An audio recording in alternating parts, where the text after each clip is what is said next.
What do red giants, white dwarves, and black holes have in common? Every star in the universe, no matter how massive or tiny, begins its life the same way, inside a giant cloud of gas and dust called a nebula.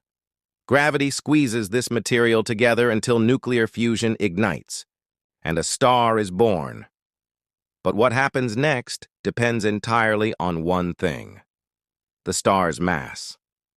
And that's where red giants, white dwarfs, and black holes come in, because all three are different possible endings of the same stellar life cycle. A red giant is what a normal star becomes when it runs out of hydrogen fuel. The core shrinks, the outer layers expand, and the star swells to hundreds of times its original size. Our sun will become a red giant in about 5 billion years. This is basically the old age phase of a star like ours. But after the red giant phase, the star sheds its outer layers and leaves behind a small, incredibly dense core called a white dwarf. A white dwarf is about the size of Earth but contains the mass of the sun.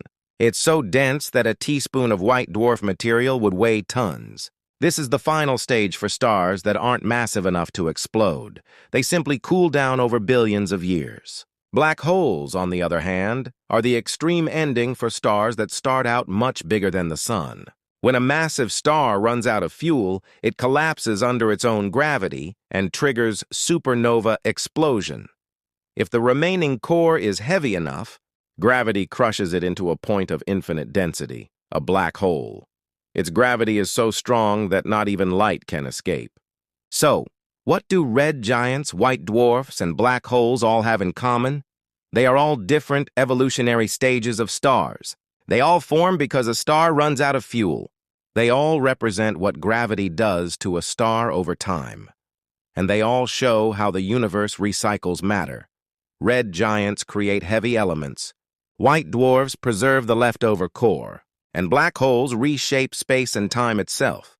In the end, they're all part of the same cosmic story: the life, death, and transformation of stars.